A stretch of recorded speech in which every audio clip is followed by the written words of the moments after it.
Abra sua Bíblia no livro de Filipenses, capítulo 2, no verso 9. Filipenses, capítulo 2, no verso 9. Vamos orar. Pai, nós te adoramos nessa noite. Obrigado, Senhor. Como o Marcelo disse, o Senhor olha o nosso coração, está atento às nossas motivações, aos nossos sentimentos, ao que passamos. O Senhor conhece todas as nossas necessidades. Ó Deus, e o Senhor sabe que saímos de casa para nos reunir aqui, para te cultuar, para engrandecer o Senhor, para agradecer ao Senhor, para glorificar o Senhor, ó Deus, para dizer que só o Senhor é Deus e que não há ninguém como o Senhor. Nos abençoa, abençoa os meus irmãos, fala conosco, que possamos sair daqui transformados pela sua palavra, que é viva e eficaz, e é mais cortante do que uma espada de 2 gumes, apta para discernir entre alma e espírito, juntas e medulas. Abrimos o nosso coração, abrimos a nossa mente, para receber a tua palavra, em nome de Jesus, amém. Glória a Deus. Filipenses capítulo 2, no verso 9, diz assim: por isso também Deus o exaltou sobremaneira, e lhe deu o nome que está acima de todo nome, para que ao nome de Jesus se dobre todo o joelho, nos céus, na terra e debaixo da terra, e toda a língua confesse que Jesus Cristo é o Senhor, para a glória de Deus Pai. Glória a Deus. Meus irmãos, eu estava meditando sobre esse texto, e nesses dias eu li uma notícia a respeito do imperador da Coreia do Norte, que está alterando a Bíblia. Lá é um país perseguido. Na Coreia do Norte não se pode ter um culto como esse. Na Coreia do Norte não se pode ter Bíblia em casa. Na Coreia do Norte há muita perseguição sobre os cristãos. O cristão que é pego e não nega a sua fé, ele é torturado, ele é preso, até morto, porque esse imperador da Coreia do Norte, ele não quer que as pessoas creiam em Deus, e ele alterou a Bíblia, colocando no lugar do nome de Deus o seu próprio nome. Essa é uma história atual, verdadeira, mas que não é nova. Nós podemos ver que quando Jesus nasceu, o imperador da época deu um decreto para que se matasse todas as crianças do sexo masculino que tinham acabado de nascer. Nós vemos que há uma perseguição contra a obra de Deus, contra tudo aquilo que se fala a respeito de cristianismo, a respeito de Jesus. Na época em que Jesus nasceu, foi na época de César, na época de Augusto, e existia naquela época um tipo de culto que era chamado culto imperial, ou seja, o culto ao imperador, o culto ao governador da época. O imperador era aquela pessoa que governava sobre uma grande região. Depois de grandes batalhas e conquistas, eles governavam uma grande região de países, de nações. E aí o povo começava a cultuar esses imperadores, esses homens, esses governadores, e o povo começava a oferecer sacrifícios a esses homens. O povo começava a orar a esses homens. O povo, a história diz que até escreviam decretos dizendo que Na época em que César ou Augusto nasceu, é o princípio de todas as coisas, é o princípio da terra. Até quando Jesus ele é questionado pelos religiosos, pelos os homens da lei naquele tempo, na sua época, ele é perguntado sobre se era certo dar tributo, pagar impostos a César. E Jesus, ele responde: está vendo aí nessa moeda, está o rosto de quem? E eles responderam: de César. Então Jesus disse: então, dai a César o que é de César, e dai a Deus o que é de Deus. Essa passagem fala muito a respeito da nossa vida financeira, da nossa oferta, dos nossos dízimos, mas mais a fundo na história diz que colocar o nome, o rosto de um governador, de um imperador, era uma forma de cultuar esse imperador. Então, quando Jesus dá esse exemplo, ele está falando a respeito de não cultuem o imperador, não deem glória ao imperador, porque não tinha só homens religiosos à sua volta, tinha homens que não criam, os homens gentios, as pessoas gentílicas, que não criam em Deus, de outras partes da terra, não só ali de Jerusalém, não só o povo judeu, havia ali guardas romanos, havia várias pessoas de várias nações ali. Então Jesus diz: não cultuem o homem, não deem glória ao homem, parem com esse culto imperial, cultuem a Deus, deem glória a Deus. Então Jesus nasce nesse período, no período em que o imperador governava aquela terra, aquela região, um período onde Roma era a grande cidade, era a cidade mais forte, que conquistava as outras cidades, o poder estava em Roma. Então havia esse culto imperial, essa adoração a homens. O que acontece? Nesse tempo, também, um outro nome que era superestimado, um outro nome que era exaltado, que era muito respeitado, mas não pelo povo romano, não pelos gentios, mas pelos judeus, pelos religiosos, era o nome de Moisés. O nome de Moisés, pelos religiosos, os mestres da lei, os fariseus, os saduceus, os judeus, era tido como o maior nome, o nome a que depois de Deus tinha que se dar toda a glória, era reconhecido como aquela pessoa que tinha feito grandes obras, grandes milagres, que Deus tinha usado a vida dele para fazer milagres, coisas maravilhosas. Através de Moisés, o mar foi aberto. Através de Moisés, o povo foi liberto do Egito.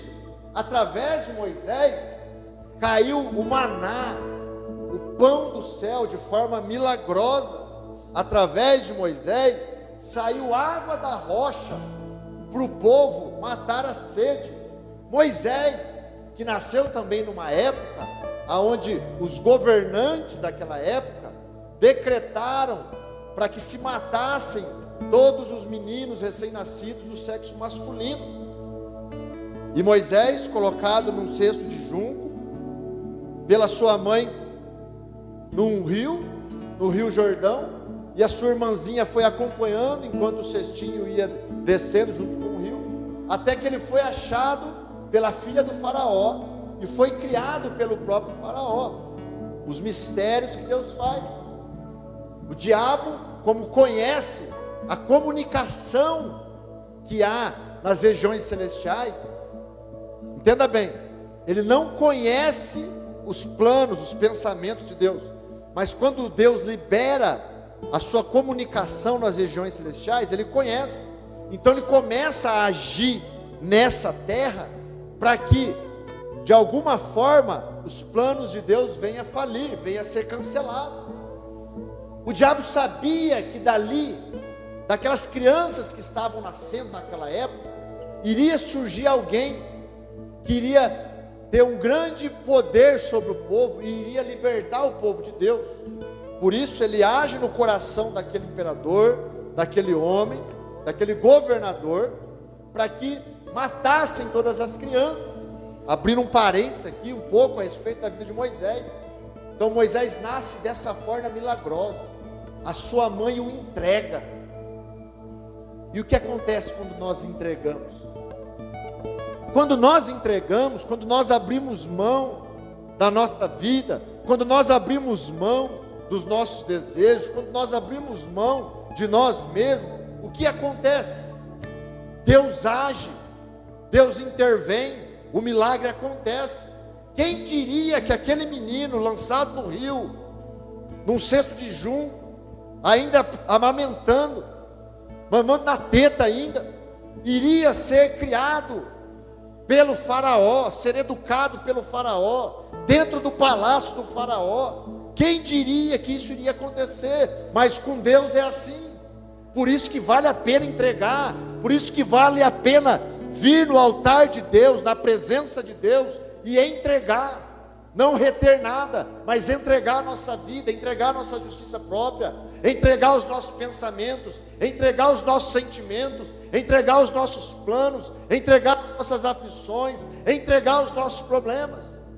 Deus, de forma milagrosa, cuida do filho daquela mulher, e olha o que acontece. A filha de Faraó vê aquele menino, aquele bebê chorando com fome, vê a menina do lado. A menina pega e fala: olha, eu conheço a mãe dele, quer que eu a chame para amamentar ela? E ela é chamada pela filha do faraó para amamentar o próprio filho, e ainda para receber uma pensão ainda, porque Deus faz milagres na nossa entrega. Deus faz milagres na nossa vida quando nós confiamos nele, quando nós entregamos no altar dele, quando nós deixamos ele governar a nossa vida. Então Moisés era um grande nome para os religiosos, Moisés era um grande nome para o povo daquela época, afinal de contas, a lei de Deus veio através de Moisés. Moisés recebeu a lei de Deus no monte. Moisés foi quem escreveu o Pentateuco. O Pentateuco é praticamente escrito por Moisés. As leis, os detalhes, foi dado por Moisés. Até o Pentateuco foi Moisés. Pentateuco, só abrindo um parênteses, são os 5 primeiros livros da Bíblia. Os 5 primeiros livros da Bíblia: Gênesis, Êxodo, Levítico, Deuteronômio e Números. Números e Deuteronômio. Até os 5 primeiros livros da Bíblia é Moisés quem está falando com Deus e pregando para o povo aquilo que Deus queria para o povo. Então ele era visto como um grande nome naquela época, naquele tempo. Até hoje nós usamos muitos exemplos de Moisés. Até hoje nós usamos muitas coisas que Moisés fez, falamos muito a respeito da vida de Moisés. Então naquela época, na época em que Jesus nasceu, havia pelo menos dois grandes nomes que eram exaltados, que eram venerados, que eram até cultuados pelos romanos, pelos gentios. O nome do imperador, que era até colocado em moedas, recebia várias formas de culto, orações, sacrifícios, várias formas de culto, e o nome de Moisés, que era aquele pelo qual tinha vindo a lei mosaica, a lei de Deus, a palavra de Deus. Amém, meus irmãos?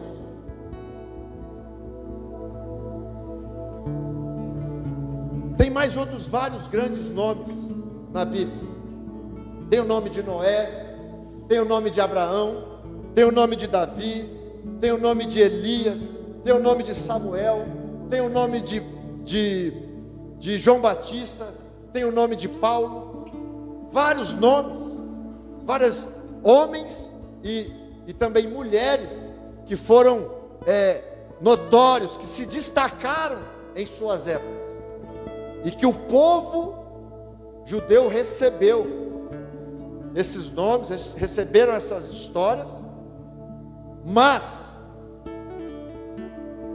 em Isaías capítulo 9, no verso 6, diante desse cenário, um cenário onde tinha pelo menos esses dois grandes nomes, em Isaías capítulo 9, verso 6, acontece aquilo que é o tema dessa mensagem de hoje, que eu quero dividir com vocês, que é o nome sobre todo nome.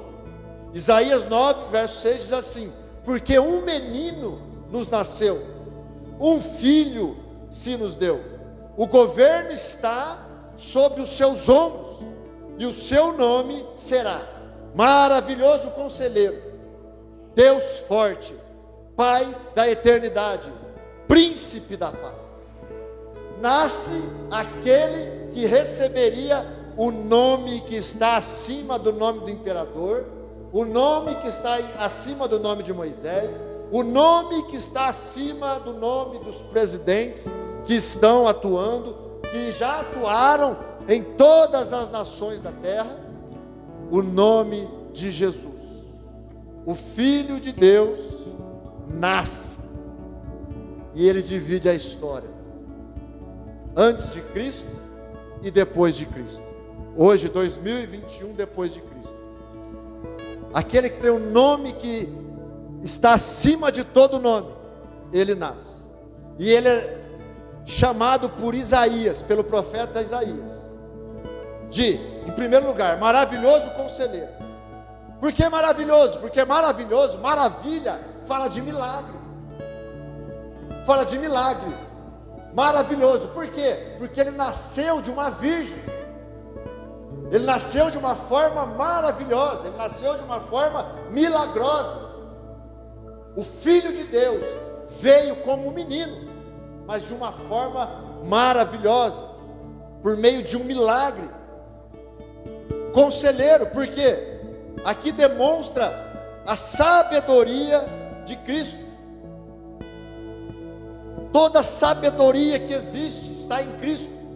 Presta atenção, não existe problema nem no céu e nem na terra que Jesus não possa resolver. Amém? Não existe problema que Jesus não pode resolver. Ele é o maravilhoso conselheiro. Se nós ouvirmos os conselhos da palavra de Deus e colocarmos em prática, com certeza nós vamos ser bem-aventurados, abençoados, felizes. Sabe quando Jesus sobe no monte para falar das bem-aventuranças? Bem-aventurados que choram porque serão consolados, bem-aventurados os humildes de espírito, porque deles é o reino do céu. Sabe? Bem-aventurado quer dizer feliz e abençoado. Bem-aventurado quer dizer que alguém ele tem a prosperidade em si. E prosperidade não tem nada a ver com dinheiro.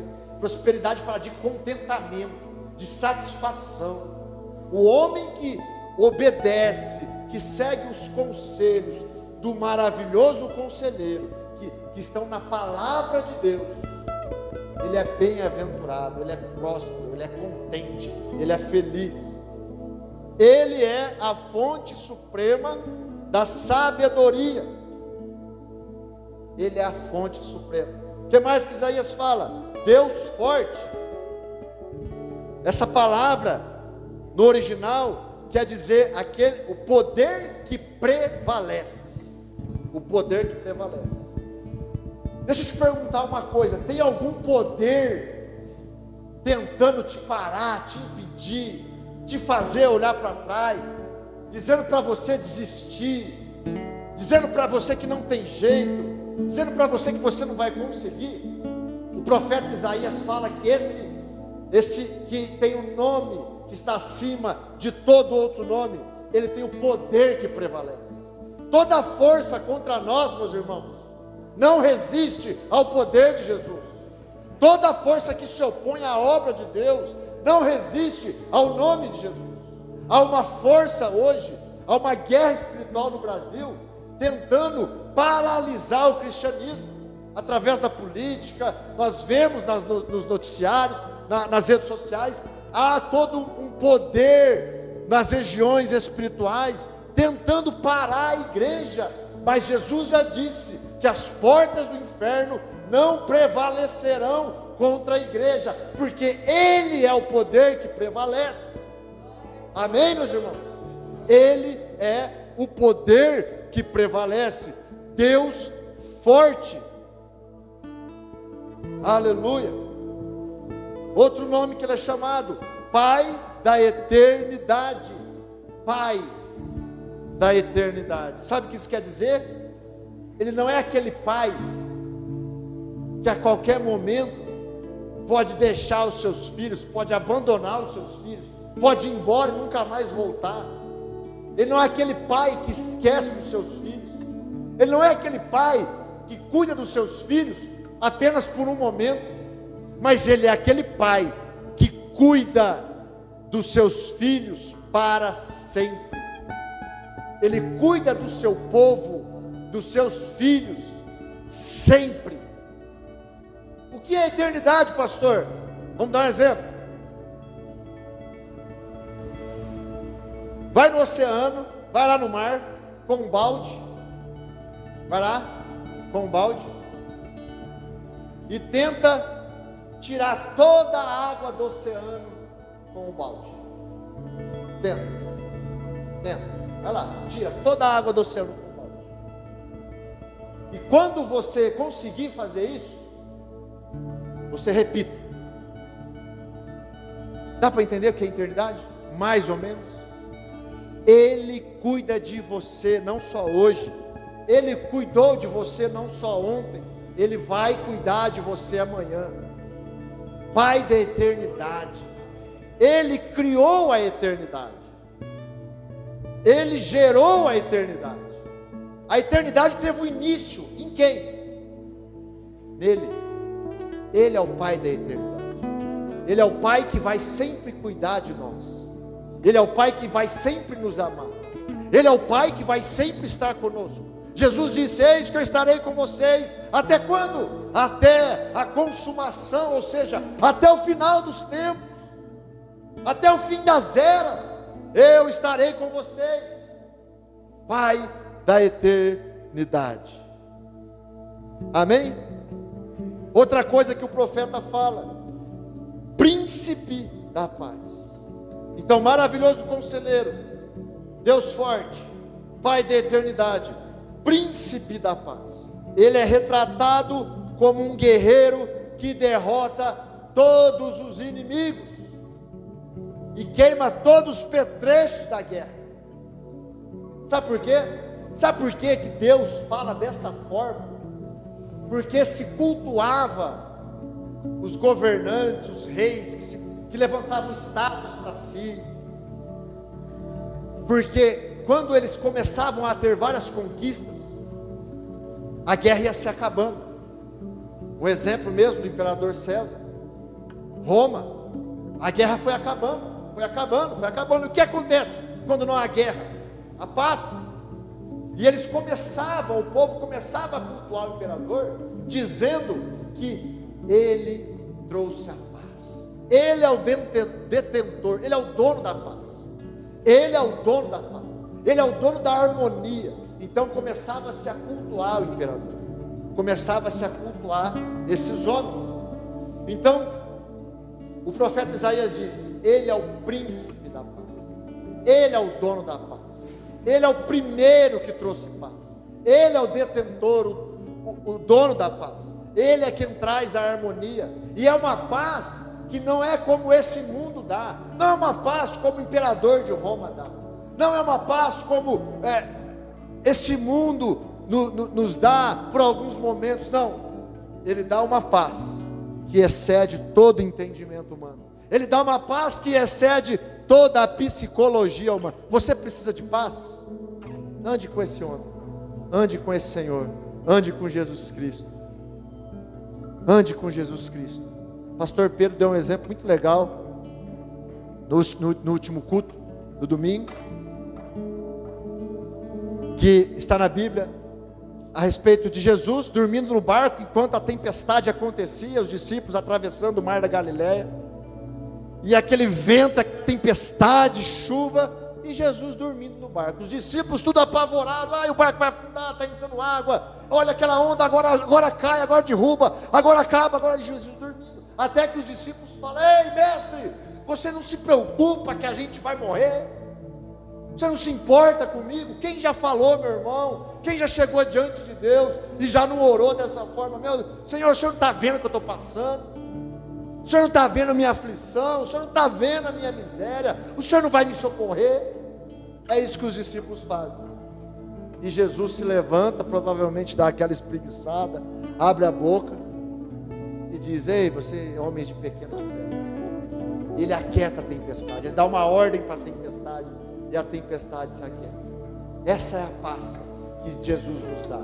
Essa é a paz que o príncipe da paz tem para nós. No meio da tempestade, no meio do caos, o teu espírito vai estar em paz, a tua alma vai estar em paz. Então o profeta Isaías fala, ele dá uma profecia a respeito de que aquele que tem o nome sobre todo nome iria nascer. E esse é o nome dele. O grande título pelo qual Jesus chegou a ser conhecido na igreja primitiva foi de Kyrios. Kyrios é uma palavra grega que ela teve vários significados. Primeiro, ela significou proprietário, aquele que era dono. Segundo, ela chegou a ser o título dos imperadores romanos. Terceiro, ela chegou a ser o título de deuses pagãos. E quarto, era o termo grego que traduzia Jeová na versão grega das Escrituras. Então, Jesus, ele passa a ser chamado de Senhor, de dono, de proprietário, de governador, o grande governador, de Jeová, de Senhor, de Rei dos Reis, de Senhor dos Senhores. Eis que agora nasce aquele que tem o nome sobre todo nome. O governo de Jesus. A Bíblia fala que o governo estaria nos seus ombros. O governo da terra, o governo das nações estaria em seus ombros. Em Mateus 28, 18, Jesus diz assim para os seus discípulos. Jesus, aproximando-se, falou-lhes, dizendo: toda a autoridade me foi dada no céu e na terra. Toda a autoridade. Depois em Hebreus, capítulo 1, verso 9, diz assim: amaste a justiça e odiaste a iniquidade. Por isso Deus, o teu Deus, te ungiu com óleo de alegria, como a nenhum dos teus companheiros. O que é ungiu? Ungiu quer dizer que Deus capacitou, quer dizer que Deus deu algo especial, algo único, uma capacidade única para Jesus. Em Efésios 1:20 diz assim: ele exerceu esse poder em Cristo, ressuscitando dentre os mortos e fazendo sentar à sua direita nas regiões celestiais, acima de todo principado. O que é principado? Principado é uma espécie de demônio mais forte entre os demônios. Entre os demônios. É um diabo mais forte entre os diabos. Potestade é poder. Todo poder que há na terra, que há debaixo da terra, que há no mar, que há nos céus. Todo poder foi dado a Jesus. Domínio e de todo nome que se possa mencionar. Que nome você pode mencionar? Quem é o nome acima de todo nome lá na sua casa? Quem é o nome acima de todo nome na cidade em que você mora? Quem é o nome acima de todo nome na empresa que você trabalha? Quem é o nome acima de todo nome no estado que você mora no país que você mora, nas nações. Quem é o nome acima de todo nome? Jesus agora tem esse nome. Jesus agora é o maioral. Jesus agora tem todo o poder em suas mãos. Não só no presente século, mas também no vindouro. Jesus, ele andou de forma obediente, ele andou de forma que agradou a Deus. A Bíblia diz que ele foi obediente até a morte e morte de cruz. Ele se humilhou, ele desceu, e por isso Deus o exaltou de tal maneira que lhe deu o nome que está acima de todo nome. Eu queria que nós pudéssemos entender isso nessa noite. Sabe por quê? Por que é tão difícil confiar em Deus? Por que é tão difícil confiar na palavra de Deus? Por que é tão difícil confiar que Deus faz milagres, que Deus opera, que Deus abençoa, que Deus guarda, que Deus sustenta? Por que é tão difícil? Porque nós não conhecemos o Deus a que nós servimos. Muitas vezes Atos, me pego preocupado, me pego ansioso, me pego questionando o porquê de algumas coisas. Sabe o que isso quer dizer? Quer dizer que eu preciso me aprofundar mais em Deus. Quer dizer que eu preciso conhecer mais esse Deus, porque a tua palavra diz quem Ele é. Porque o que Ele já fez nas nossas vidas mostra para nós o que Ele é. Porque o que Ele já fez nas pessoas que nos rodeiam mostra quem Ele é. Porque a história, não só na Bíblia, mas depois da Bíblia, mostra quem Ele é. Então o que precisa é eu conhecer mais esse Deus que está acessível a nós, que está acessível a mim e a você. O pecado que nos separava de Deus não há mais. Jesus pagou o preço, Jesus fez a ponte, e agora nós temos acesso e podemos nos achegar com ousadia diante do trono da graça, com ousadia, olha só, com ousadia. Então nós precisamos conhecer mais esse Deus que tem um nome que está acima de todo nome. É uma bênção o auxílio emergencial, mas Deus é o meu auxílio.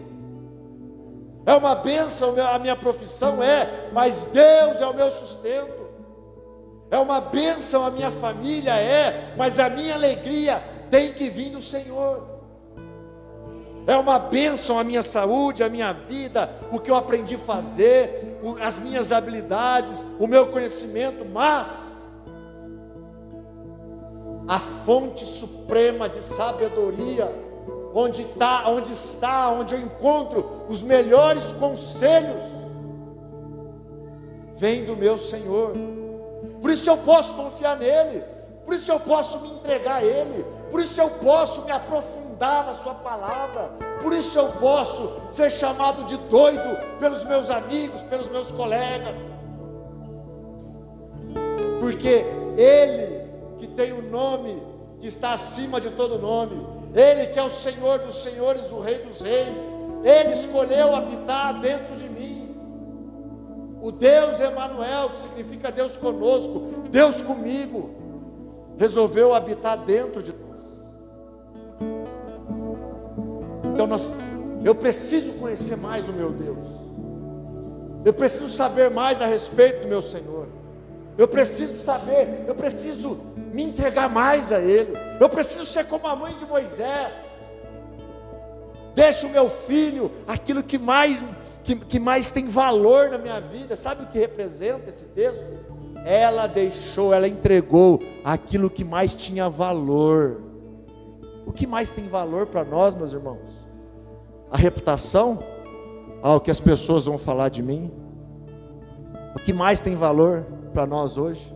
O que nós precisamos colocar no Jordão e confiar que Deus, Ele vai completar a boa obra que Ele começou nas nossas vidas. Meus irmãos, hoje nós Hoje você chama um pedreiro, você chama para ir lá na sua casa, você chama um marceneiro, você contrata um encanador, você contrata um advogado, você contrata um doutor, você vai no consultório. Nós confiamos nessas pessoas, e muitas vezes essas pessoas nos deixam de mão abanando, não cumprem com aquilo que falaram. O nosso Deus, esse Deus, o Senhor Jesus Cristo, o Rei dos Reis, o Senhor dos Senhores, Ele não falha, Ele não falha, Ele é fiel, vale a pena confiar nele. Sabe o que Davi disse, o rei Davi, que venceu Golias, que venceu o gigante, sabe? Davi, no final da sua vida, ele queria preparar um templo, ele queria fazer uma casa para Deus. Sabe por quê? Porque ele estava habitando num palácio. O rei Davi estava habitando num palácio, uma casa maravilhosa, e ele era um homem de intimidade com Deus, que conhecia Deus profundamente, e ele quer preparar uma casa para Deus. Ele diz: olha, eu estou habitando numa casa enorme, numa casa linda, e o meu Deus está habitando em tendas, em barracas. Deus pega e fala com ele: olha, não é você que vai fazer a casa, apesar do seu coração ser um coração bem intencionado, mas como você foi um homem de guerras, um homem que com muito sangue nas mãos, é o seu filho que vai fazer a casa, o templo, é o seu filho Salomão. Então o que Davi faz? Davi, ele começa a reunir todo o seu tesouro, todo o seu tesouro. E quando nós lemos essa história na Bíblia, é muito tesouro, é muito ouro, Lucas, é muito ouro. A gente faz um cálculo, fala de um bitrem, 6 bitrem, 6 carretas, que tem duas carretinhas atrás, carregada de ouro, fora a prata, fora o bronze, fora as madeiras. Quanto está o preço da madeira hoje? É cara a madeira.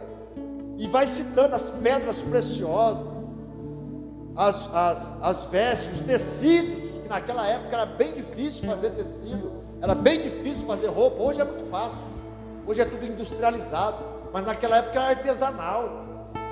Para colorir um tecido era muito difícil.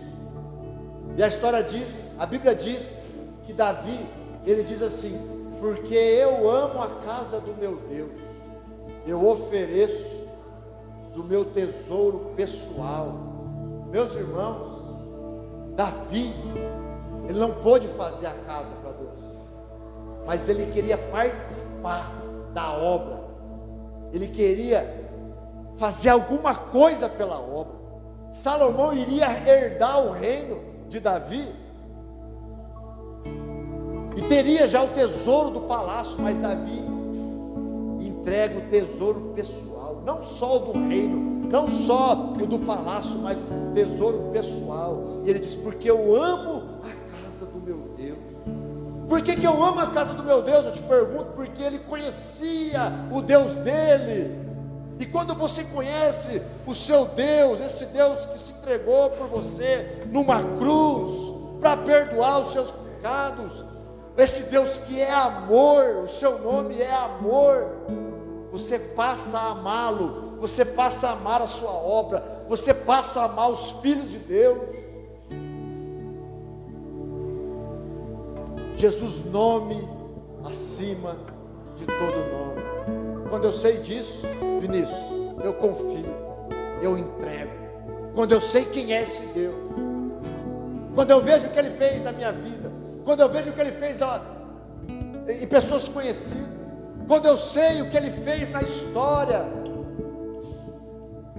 eu confio nesse Deus, eu entrego minha vida para esse Deus, eu descanso nesse Deus. Como a Bíblia diz, Ele é o guarda de Israel, que não cochila, Carlinhos. Ele não cochila. Ele é o vigilante que não cochila. Ele não dorme. Ele cuida de nós. Amém, meus irmãos? Glória a Deus. Aleluia. Vamos ficar de pé? No nome de Jesus. Ele é o rei que não tem rivais. Ô Maico, quem é rival do Corinthians? Você vai me falar o Palmeiras. E sempre perguntar quem é o rival do Palmeiras, eu vou te falar o Corinthians. Por quê? Um dia um ganha, um dia o outro perde. Um dia um ganha, um dia o outro perde. Isso é rivalidade. Você sabia que o seu Deus não tem rival? Porque Ele sempre ganha, Ele sempre vence, Ele sempre vence, Ele sempre vence. Ele tem um nome que está acima de todo nome. Por isso vale a pena confiar nele, por isso vale a pena descansar nele. Por isso eu e você podemos sim, cegamente, confiar nesse Senhor, nesse Deus Todo-Poderoso, nesse maravilhoso Conselheiro, nesse Deus forte, nesse Pai da eternidade, nesse Príncipe da paz, nesse Jesus Cristo, o Senhor dos senhores, o Rei dos reis.